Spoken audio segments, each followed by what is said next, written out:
Good morning, student. In this video lecture, we will start our grammar part as your literary portion means your lessons have been completed. So, in this video lecture, we will start our new topic of grammar, that is basic basic thing related with your language, with your grammar. Okay, students? This is fundamental facts related with grammar and that should be known to you very clearly. Okay, let us start. Our chapter is language and grammar. So student, first of all we will explain what is language. Okay, language भाषा क्या होती है. ठीक है, हम सभी लोग हिंदी बोलते हैं, इंग्लिश बोलते हैं और कुछ वर्ड लेवल पे फॉरेन लैंग्वेजेस भी हैं. तो student, first of all you should know what is language. ये भाषा होती क्या है. ठीक है, with the very beginning of this universe we came to contact with the sound that were given symbolic meaning. है ना, जो साउंड थे उनको सिंबॉलिक सिंबल्स दिए गए, फिर उन सिंबल्स की मीनिंग थी जिसको ग्रामर से वेरीफाइड किया गया, सिस्टमेटिक किया गया और लैंग्वेज का ओरिजिन हुआ, जन्म हुआ. ठीक है, so the common meaning of language is that language is a medium of communication. Communication मतलब विचारों का आदान प्रदान. ठीक, what is language?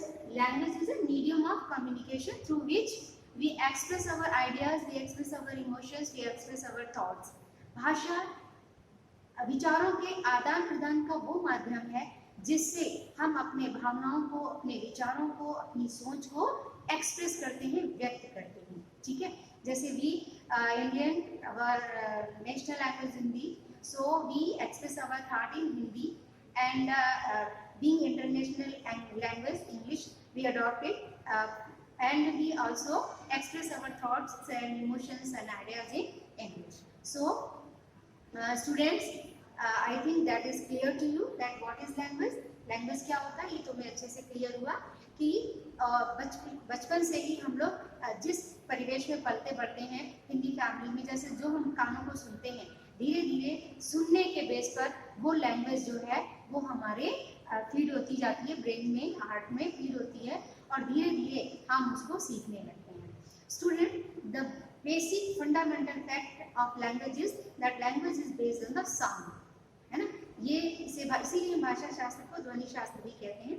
तो ये जो लैंग्वेज है ये विचारों के अभिव्यक्ति का एक माध्यम है. Okay, so let us talk about English language. Okay, यहाँ हम इंग्लिश लैंग्वेज की बात करते हैं. जैसे हमारी मदर टंग हिंदी लैंग्वेज है, ऐसे ही फ्रेंच, फॉरेन लैंग्वेज में फ्रेंच भी होती है. इंडियन लैंग्वेज में हमारे अदर लैंग्वेजेस हैं, मलयालम है और गुजराती है, पंजाबी है. ऐसे बहुत सारी लैंग्वेजेस हैं जिनको हम बोलते हैं बोली, मतलब डायलेक्ट्स हैं, बोलियां हैं.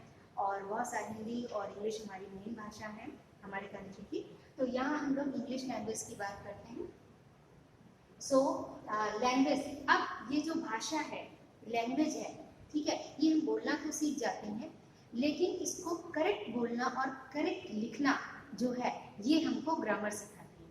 हर भाषा की अपनी व्याकरण होती है, अपनी ग्रामर होती है. ठीक है, तो बेस स्टार्ट करते हैं लैंग्वेज से. अब आपने जाना लैंग्वेज क्या है, and after language we will come to know about the grammar.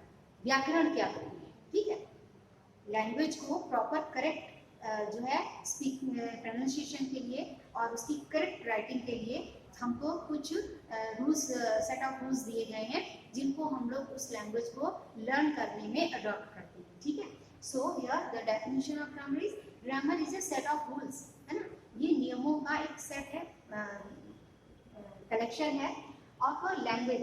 ये जो पर्टिकुलर लैंग्वेज, जैसे हम लोग इस समय इंग्लिश लैंग्वेज की बात कर रहे हैं, तो जो इंग्लिश लैंग्वेज की ग्रामर है वो इंग्लिश लैंग्वेज से रिलेटेड जो रूल्स हैं उनका एक सेट है, कलेक्शन है, विच टीच अस, जो हमको सिखाती है, which teach us how a language is spoken and written correctly.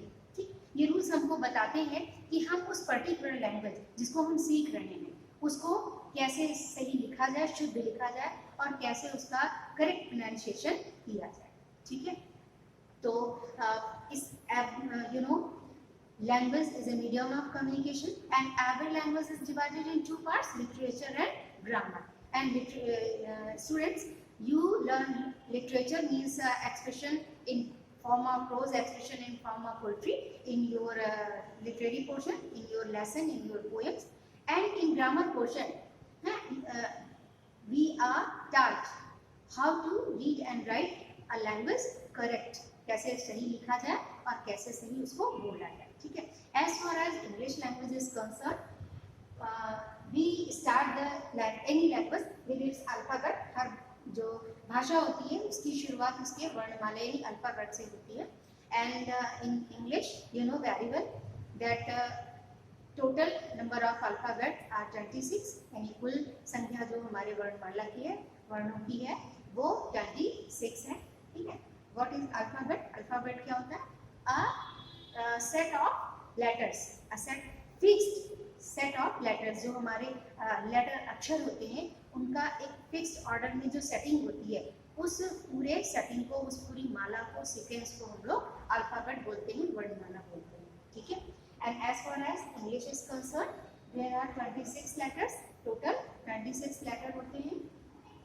और ये 26 letters जो हैं वर्ड्स, वो आपके 2 कैटेगरी में डिवाइड किए जाते हैं. They are vowels and consonant. Vowels and consonant. Consonant, ठीक है. आप वर्णमाला के बारे में, लैंग्वेज के बारे में, ग्रामर के बारे में आपको क्लियरिफिकेशन दिया गया, एक्सप्लेन किया गया. अब हम लोग स्टार्ट करते हैं लेटर से. You know what is letter? वर्ण क्या है? Letter is the smallest unit of language. किसी भी लैंग्वेज का जो सबसे छोटा पहला कदम, स्टेप होता है, वो आपका लेटर होता है, ठीक है. तो इंग्लिश में 26 लेटर है. ये लेटर्स आप सभी जानते हैं. दे start from A to Z, ठीक है. And these A to Z letters are divided into category, vowels and consonant. Now, as previously I told you, our language is based on the sound. So here, the division of a letter, vowels and consonant, they are also 100% based on sound. ये ध्वनि पर आधारित होते हैं, क्योंकि जो vowels हैं A, E, I, O, U. A, E, I, U. These letters are called vowels, and all the rest letters, 21 letters, they are called consonant. ये जो division है vowels and consonant का, ये sound पर है. मतलब देखकर हम डिसाइड नहीं कर लेंगे कि ये vowel है और ये consonant है. For example,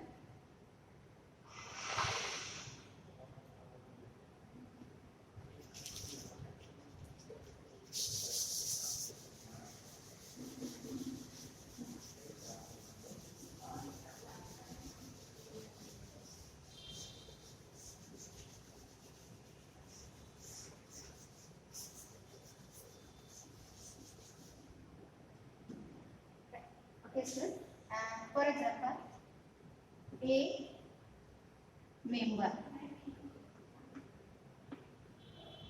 ठीक है. a member, ये आपका मेंबर, माँ से स्टार्ट है, ओके. इसका जो साउंड है वो एम से निकल रहा है, माँ से, ठीक है. लेकिन अगर हम कहें MLA, MLA, तो यहाँ पे हम इसको क्या साउंड दे रहे हैं? MLA. ये जो आपका लेट साउंड है वो ए का निकल रहा है. तो लेटर कॉन्सोनेंट वाले हैं, बट इनका जो साउंड है वो यहाँ पे तो माँ का है, मॉनिटर, मेंबर, ठीक है. बट यहाँ जो है इसी एम को हम पहले ए साउंड कर रहे हैं, फिर माँ साउंड कर रहे हैं. तो जो फर्स्ट साउंड है वो ए का है, दैट्स का है, we will use here an, ठीक. तो ये एग्जांपल आपको क्लैरिफाई करता है कि जो हम वॉवेल और कॉन्सोनेंट्स को डिवाइड करते हैं, उस डिवीजन का जो बेस है दैट इज साउंड. तो ये आवाज निकलनी चाहिए, ठीक है. A, E, I, O, U. ये किसी भी जब हम वर्ड को प्रोनाउंशिएट करते हैं तो उसके प्रोनाउंसिएशन में जो फर्स्ट साउंड निकलता है वो अगर इनका निकलता है तो वो वर्ड वो वॉवेल होता है, और ये साउंड निकलता है तो वो consonant. I think now it is clear. to you. So student, after letter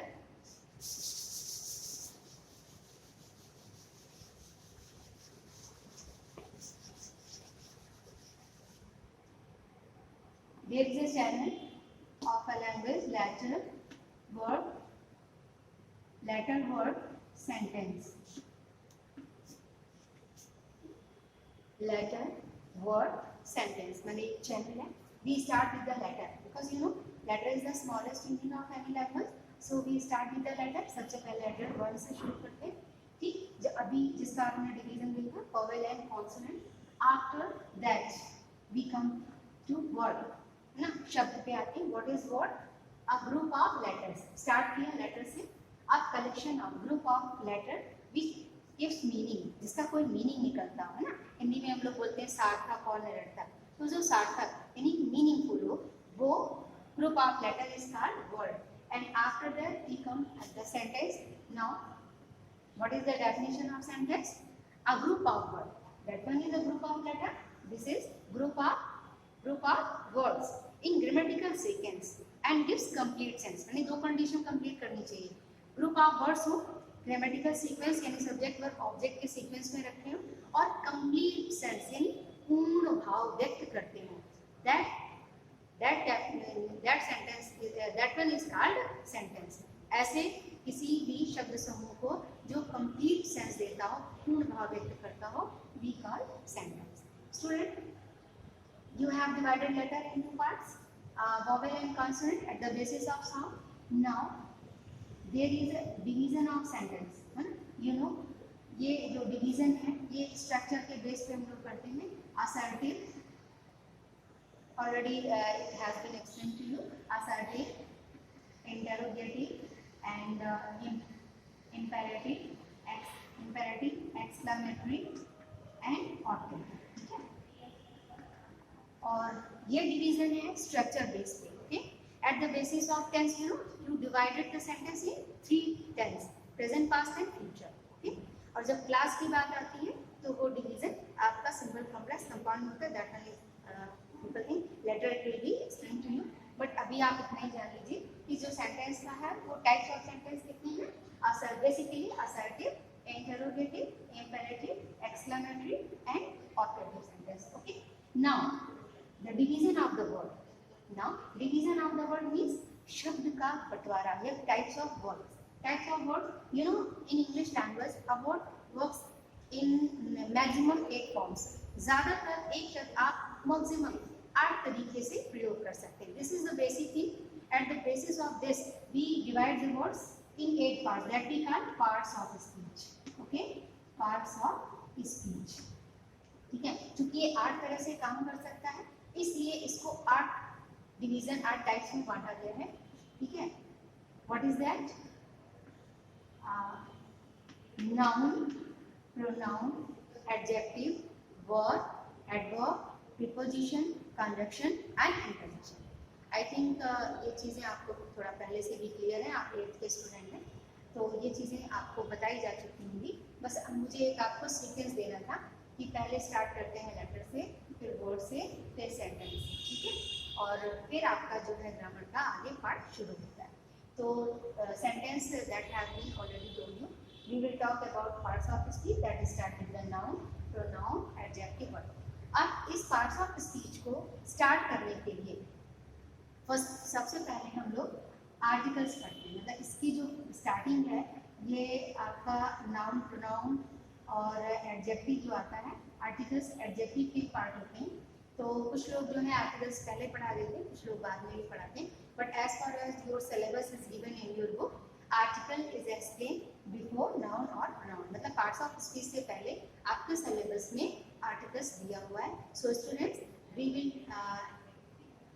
we will talk about articles. First of all, before explaining noun, we will explain what is article.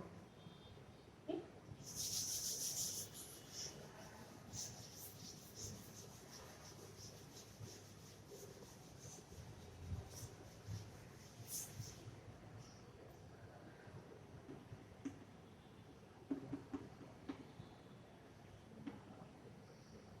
Articles.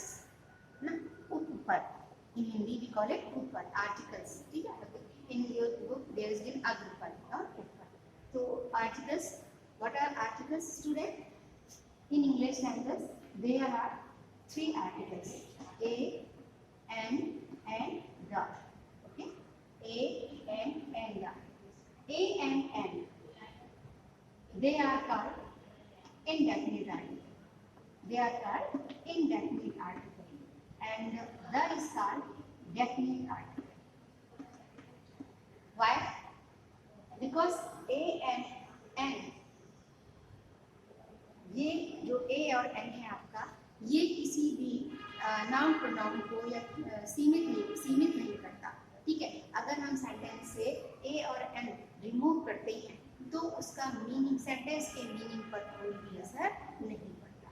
ये किसी चीज को या किसी noun pronoun को निश्चित नहीं करते, है ना.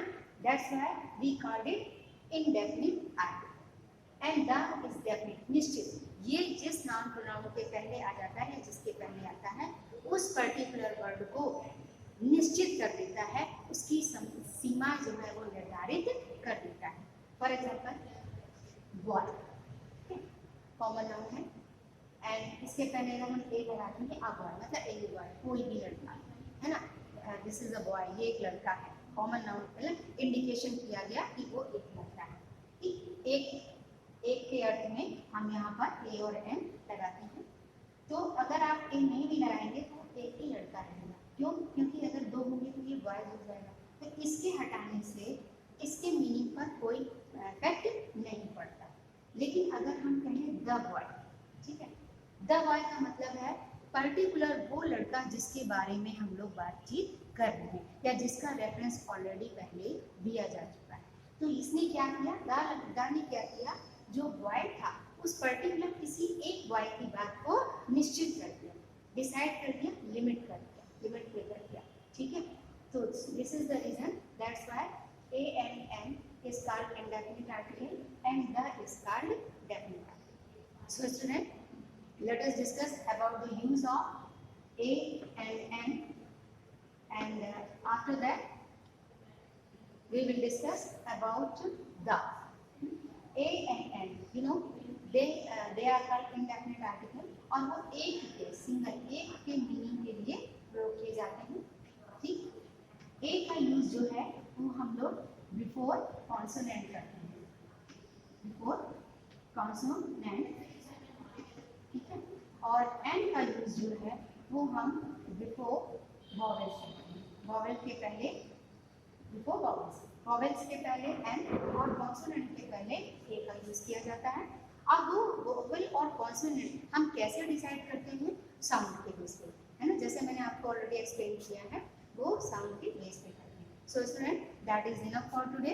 In our next video lecture, we will discuss about the use of the article the, and till that you have to complete your exercise given after the chapter. Exercise, tick the correct answer and word meaning and fill in the blanks of correct words and translation into Hindi and questions related with the language. Okay. Till that, have a nice day.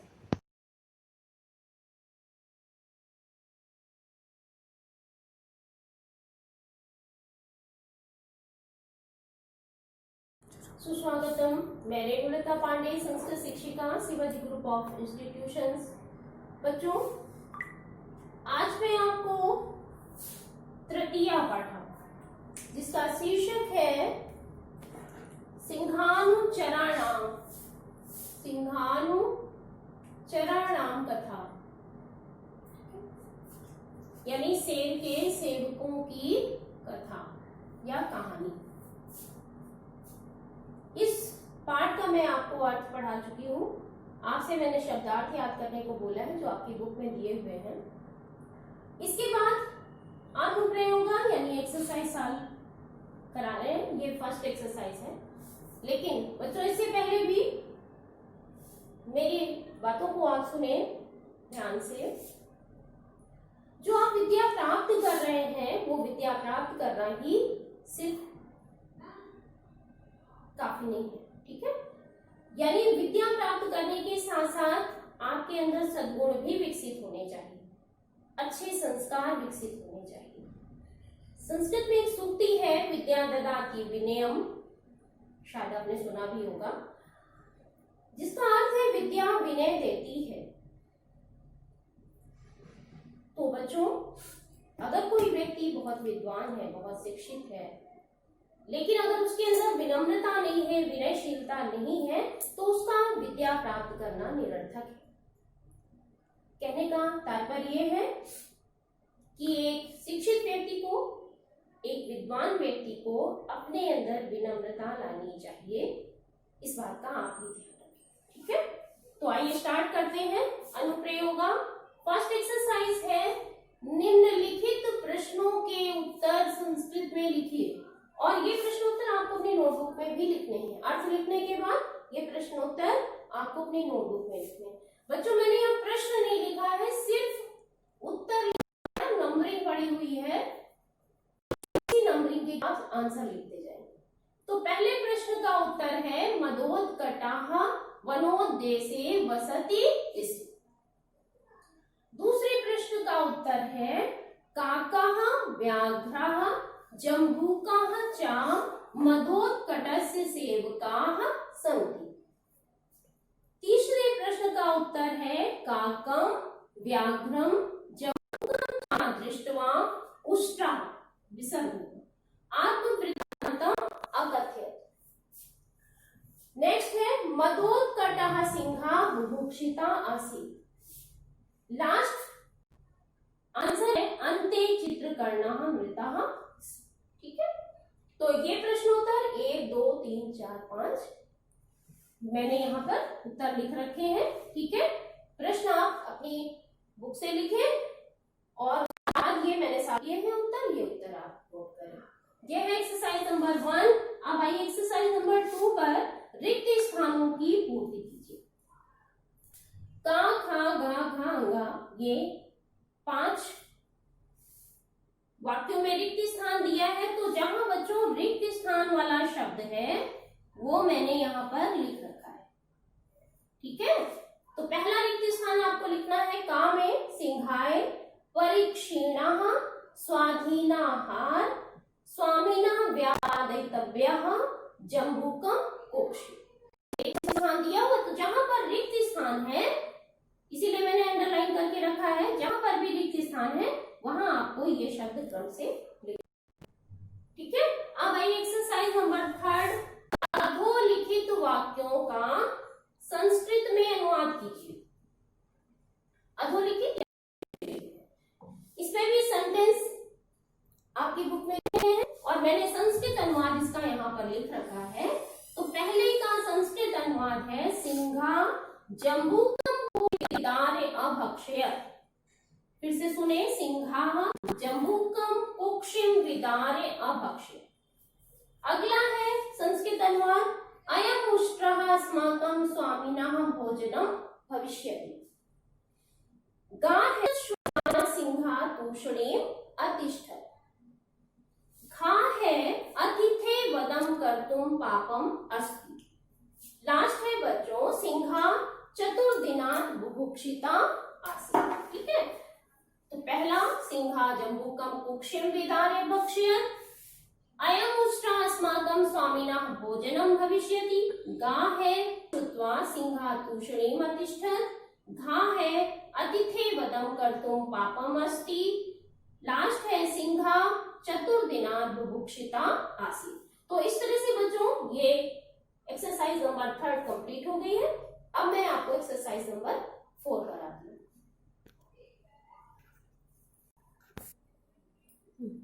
हाँ बच्चों, अगली exercise है exercise number 4। घटनाक्रम के अनुसार वाक्य लिखिए। ठीक है, जो आपकी बुक में वाक्य दिए हैं वो घटनाक्रम के अनुसार नहीं है, तो उन्हें क्रम से मैंने यहाँ पर लिखा है। तो पहला होगा वाक्य, तय भ्रमद्भिः सार्थात् भ्रष्टः कश्चित् उष्ट्रो दृष्टः। यहाँ पर ये पहला वाक्य होगा क्रम से, कहानी है जो सिंहानुचराणाम कथा उसके अनुसार ये पहला वाक्य होगा। उसके बाद दूसरा होगा, चित्रकरणमेव यथा स्वामी व्यापादयति तथा अनुष्ठीयताम्। अगला है सेंटेंस देव स्वाधीना आहार परित्यागा सर्वनाशः यदा अयम उपस्थितः। घा नंबर होगा नासो स्वामिना व्यापादयितव्यः किंतु अस्माभिरेव तथा कर्तव्यम्। लास्ट है मैवं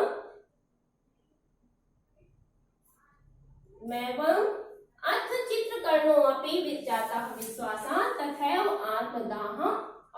ठीक है, तो इस तरह से ये क्रम से वाक्य मैंने लिखे हैं जो कहानी में बताया गया है। अब आइए एक्सरसाइज नंबर 5 है मंजूषा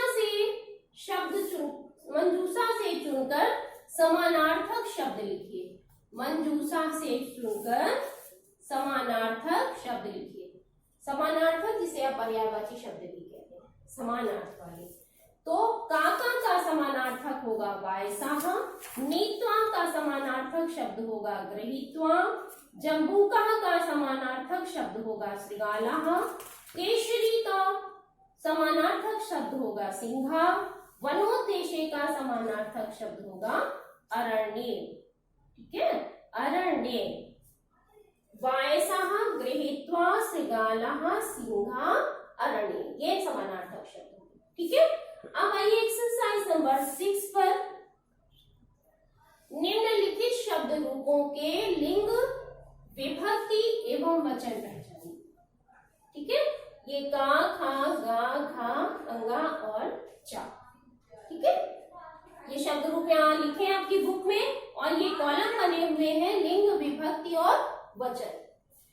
तो लिंग है का नंबर का नपुंसकलिंग प्रथमा एक वचन, खा है पुल्लिंग तृतीया बहुवचन, गा है स्त्रीलिंग द्वितीया एक वचन, घा है पुल्लिंग तृतीया एक वचन, अंगा है नपुंसकलिंग सप्तमी एक वचन और लास्ट है नपुंसकलिंग प्रथमा विभक्ति बहुवचन।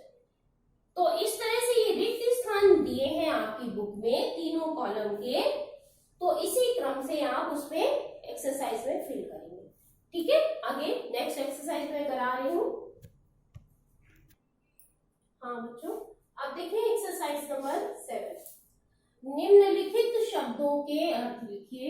ये शब्द लिखे हैं व्यापादिताः, मनीषिणः, जात विश्वासः, जीवनोपायः, आत्मवृत्तान्तम, मदीयम।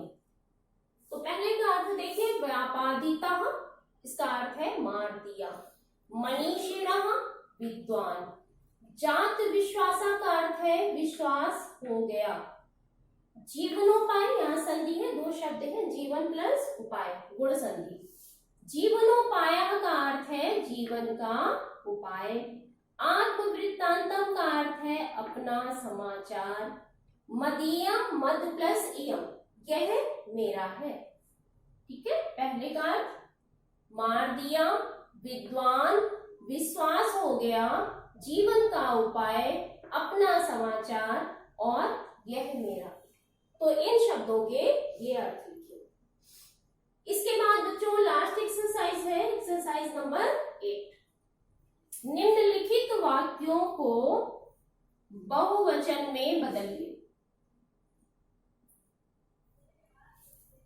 यानी का, खा, गा, घा, अंगा सेंटेंस दिए हुए आपकी बुक में, उन्हें हमें बहुवचन में बदल के लिखना है। तो पहला का नंबर जो है उसका बहुवचन का वाक्य बनेगा कुतो भवन्ताः आगताः, कुतो भवन्ताः आगताः। अगला है सिंहै उक्तम,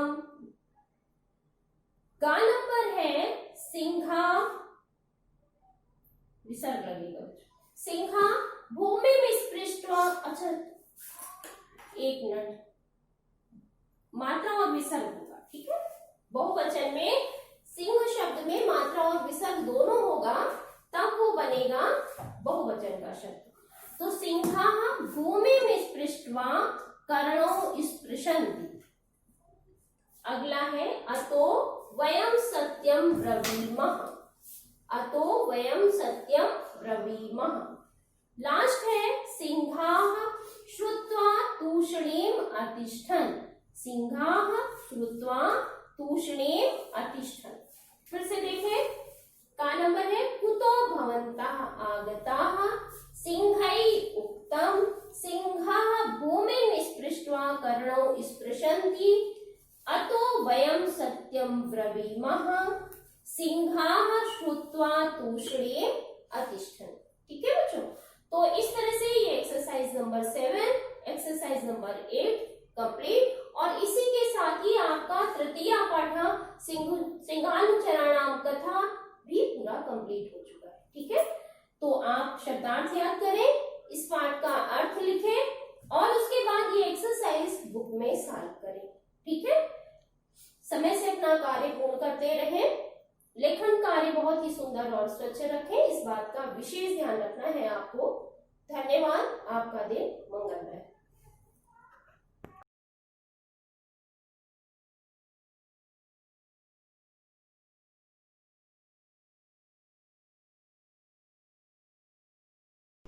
Myself Rakesh Kumar, science teacher of Shivaji group of institution. Science class में 8th क्लास हिंदी मीडियम के बच्चों का स्वागत है। तो बच्चों, आपने पिछली क्लास में साइंस में ऊर्जा के स्रोत में से आपने पढ़ लिया था कि कौन कौन से हमारे पास ऊर्जाएं हैं, किस प्रकार से ऊर्जा कन्वर्टेड होती है या बदलती है। आज इस क्लास में आप पढ़ेंगे ऊर्जा के स्रोत। तो पहला है, ऊर्जा के निम्नलिखित 2 प्रकार के स्रोत हैं। नंबर 1 नवीकरणीय स्रोत और नंबर 2 अनवीकरणीय स्रोत। नवीकरणीय स्रोत को असीमित स्रोत भी कहते हैं। असीमित का मतलब है जो हमें फिर से प्राप्त हो जाए, दोबारा प्राप्त हो जाए खर्च करने के बाद, तो वो नवीकरणीय स्रोत में आते हैं। जैसे लकड़ी है, लकड़ी अगर हम किसी पेड़ से काटते हैं तो काटने के बाद पेड़ अगर कुछ पार्ट रह गया है तो पुनः डेवलप होकर के हमको फिर से लकड़ी के रूप में प्राप्त हो जाता है। और जलाने के बाद हमको, लकड़ी को जब जलाएंगे तो जलाने के बाद हमको ऊष्मा ऊर्जा और प्रकाश ऊर्जा के रूप में वो ऊर्जा मिल जाती है। तो इस प्रकार से लकड़ी भी हमको पुनः प्राप्त हो जाती है। इसी प्रकार से जल भी उपयोग के बाद भी हमको पुनः प्राप्त हो जाता है, क्योंकि जल का एक निश्चित मान है, बस वो केवल अपनी अवस्थाओं में परिवर्तन करता है। तो जल भी हमको प्राप्त हो जाता है। इसी प्रकार से सौर ऊर्जा, सूर्य से प्राप्त ऊर्जा यानी प्रकाश और ऊष्मा ऊर्जा भी कभी कम नहीं हो सकती है या कभी खत्म नहीं हो सकती है, वो हमको फिर से पुनः प्राप्त हो जाती है। इसलिए असीमित ऊर्जा के स्रोत के अंतर्गत आती है। इसी प्रकार से अगला है पवन ऊर्जा। पूरे वातावरण में या वायुमंडल में वायु की कमी या ऑक्सीजन की कमी नहीं हो सकती है। हमको चूंकि पेड़ पौधे जब प्रकाश संश्लेषण की क्रिया पूरी करते हैं, पूरी करने के बाद जब अपना वो भोजन बनाते हैं, भोजन बनाने में हमको ऑक्सीजन गैस के रूप में या प्राणवायु के रूप में पुनः वातावरण में उपस्थित होती रहती है। तो अगर हम उसको ऑब्जर्व करते हैं, ऑब्जर्व करने के बाद भी हमको पेड़ पौधों से पवन ऊर्जा या वायु के रूप में ऊर्जा मिलती रहती है। इसी प्रकार से ज्वारीय ऊर्जा। ज्वारीय ऊर्जा का मतलब है जब समुद्र में ज्वार आता है या ऊंची ऊंची लहरों के कारण जो ऊर्जा उत्पन्न होती है वो हमको पुनः ज्वार आने पर फिर से उपलब्ध हो जाती है। तो इस प्रकार से नवीकरणीय स्रोत यानी असीमित स्रोत के अंतर्गत आपके आते हैं लकड़ी, जल, सौर ऊर्जा, पवन ऊर्जा और ज्वारीय ऊर्जा। अब आता है दूसरे नंबर पर अनवीकरणीय स्रोत। अनवीकरणीय स्रोत का मतलब है सीमित। सीमित का मतलब है जिनका उपयोग करने पर उनके खदानों में या संसाधनों में, उन संसाधनों में कमी आ जाती है। जैसे अगर हम कोयले का उपयोग करते हैं, अनवीकरणीय में आता है कोयला, पेट्रोलियम, यूरेनियम, प्राकृतिक गैस और लिग्नाइट।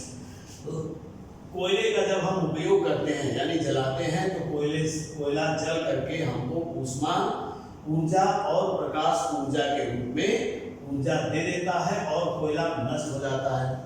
लेकिन जो चूंकि बहुत ये प्रक्रिया बहुत टाइम में होती है, यानी कोयले का उत्पादन, कोयले का बनना एक बड़ा लंबा प्रोसेस है जो हजारों वर्ष से भी ज़्यादा टाइम लेता है। तो अगर हम कोयले को इस प्रकार से जलाते रहेंगे या खर्च करते रहेंगे तो कोयला खर्च हो सकता है या सीमित है, यानी कम हो जाएगा, खत्म हो सकता है। इसलिए ये सीमित संसाधन के रूप में उपलब्ध है। इसी प्रकार से पेट्रोलियम भी है।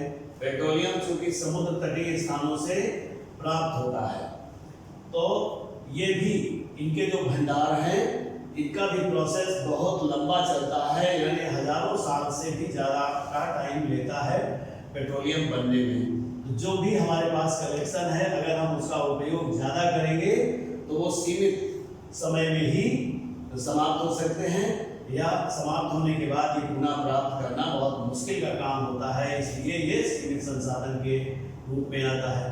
इसी प्रकार से प्रकृति में भारी नाभिक के रूप में जो यूरेनियम पाया जाता है, वो यूरेनियम भी जिसका उपयोग इस समय विद्युत का उत्पादन करने में किया जा रहा है, कोयले से भी ज़्यादा उपयोग इस समय विद्युत उत्पादन में यूरेनियम का किया जा रहा है। लेकिन यूरेनियम के साधन भी सीमित हैं।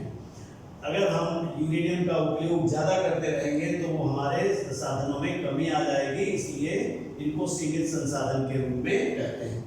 इसी प्रकार से प्राकृतिक गैस यानी पेट्रोलियम, सीएनजी, पीएनजी आप इस्तेमाल करते हैं, तो इनके भी संसाधन सीमित हैं, इनके भी भंडार सीमित हैं। अगर इनका हम ज़्यादा उपयोग करेंगे तो ये भी खत्म हो सकते हैं, इसलिए इनको सीमित संसाधन के रूप में कहते हैं। लिग्नाइट भी इसी प्रकार से है, लिग्नाइट भी खत्म होने हो सकता है, इसलिए इन संसाधनों को सीमित संसाधन कहते हैं। अब नवीकरणीय स्रोत और अनवीकरणीय स्रोत के बारे में आप समझ गए होंगे। तो अब पुनः पृथ्वी पर ऊर्जा के स्रोत, सूर्य या सौर ऊर्जा। पृथ्वी पर ऊर्जा के स्रोत, नंबर 1 सौर ऊर्जा। नंबर 1 है आपका सौर ऊर्जा। सौर ऊर्जा भी सूर्य से प्राप्त ऊर्जा को सौर ऊर्जा कहते हैं, और प्रकृति में सबसे ऊर्जा का महत्वपूर्ण स्रोत सूर्य है। तो सूर्य से प्राप्त ऊर्जा को, जो ऊर्जा प्राप्त होती है वो हमको ऊष्मा और प्रकाश के रूप में प्राप्त होती है। इसका उपयोग हम विद्युत उपकरणों को चलाने में भी कर सकते हैं। सौर ऊर्जा को कलेक्ट करके हम आजकल विद्युत के रूप में भी इसका उपयोग करते हैं। सूर्य अपार ऊर्जा का स्रोत है। इसमें से हल्के नाभिकों का संलयन होता है, और हल्के नाभिकों के संलयन होने से जो ऊर्जा, संलयन होने का मतलब है मिलने से या जुड़ने से जो ऊर्जा हमें प्राप्त होती है वो सौर ऊर्जा के रूप में पृथ्वी पर आती है, और इसका उपयोग भी हम अच्छे से कर सकते हैं। सूर्य की ऊष्मीय ऊर्जा, सूर्य की ऊष्मीय ऊर्जा का मान सर्दियों में प्रायः आपको बहुत आवश्यक होता है। जब सर्दी के दिनों में टेम्परेचर जब कम हो जाता है, उस समय सूर्य की ऊर्जा का महत्व आपके लिए विशेष इंपॉर्टेंट रहता है। सूर्य ऊर्जा से भी हम कई चीजें चला सकते हैं। हम सूर्य ऊर्जा को बैटरी में कनेक्ट करके और फिर से इन्वर्टर के द्वारा हम उसको प्रकाश ऊर्जा में बदल सकते हैं, और पंखे या बिजली के उपकरण, अन्य उपकरण भी हम चला सकते हैं। तथा सौर ऊर्जा का उपयोग भोजन बनाने के रूप में सोलर कुकर के द्वारा इस्तेमाल करते हैं। सोलर कुकर में भी कई सारे लेंसेज लगे होते हैं, और वो लेंसों के द्वारा सूर्य की से आने वाली किरणों को एक जगह कलेक्ट किया जाता है, जिससे हम भोजन बना सकते हैं। और इस प्रकार से हमारे पास कई उपकरण ऐसे हैं जो हम सूर्य से प्राप्त ऊर्जा को फिर से उपयोग कर सकते हैं। इसी प्रकार से अब जो ऊर्जा विद्युत ऊर्जा का उत्पादन किया जाता है, विद्युत उत्पादन करने के लिए, विद्युत का उत्पादन करने के लिए इस समय हम मोस्टली यूरेनियम का इस्तेमाल करते हैं, क्योंकि यूरेनियम में 4 अल्फा कण निकलते हैं। उन अल्फा कणों में से वो 3 अल्फा कण निकलते हैं, जिनमें से 1-2 अल्फा कणों को नष्ट करके 1 अल्फा कण को फिर से उस चेन को चलाया जा सकता है। वैसे यूरेनियम विस्फोटक पदार्थ है, लेकिन उस ऊर्जा को कंट्रोल करके विद्युत का उत्पादन किया जाने लगा। यूरेनियम भारी नाभिक है, यूरेनियम का सिंबल है U, और ये 92 और 234-36 के रूप में मिलता है। 234 भी होता है परमाणु भार, या 236 भी इस रूप में मिलता है। ये इसका परमाणु क्रमांक है और ये इसका परमाणु भार है। चूंकि ये भारी नाभिक है, भारी नाभिक जब टूटते हैं, भारी नाभिक कौन से होते हैं? भारी नाभिक वो होते हैं जिनका परमाणु भार या परमाणु द्रव्यमान 200 से ऊपर होता है।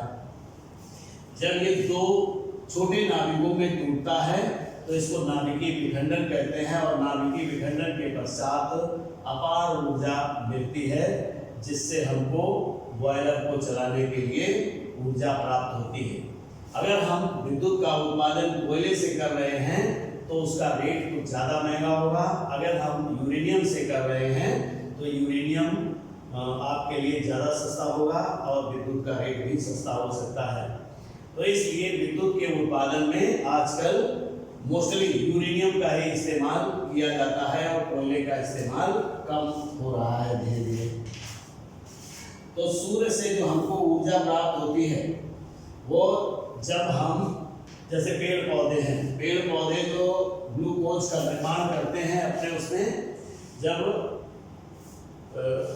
खाना बनाते हैं यानी अपना जब भोजन बनाते हैं तो सूर्य का प्रकाश, सूर्य का प्रकाश और हरे पौधों से जो ऊर्जा मिलती है, हरे पेड़ पौधों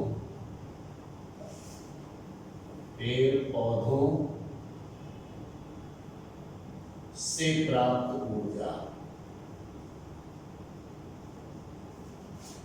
क्या करते हैं? ये जब ग्लूकोज का निर्माण करते हैं यानी carbon dioxide CO2 plus H2O, और ये बना लेते हैं C6H12O6, ग्लूकोज का निर्माण करते हैं और प्लस ऑक्सीजन निकलती है, प्लस ऑक्सीजन O2, और यही ऑक्सीजन और ग्लूकोज मिल करके कार्बन डाइऑक्साइड और पानी के रूप में बदल जाता है। तो सूर्य से प्राप्त ऊर्जा जो होती है वो हमें हरे पेड़ पौधों से प्राप्त ऊर्जा किस प्रकार से मिलती है?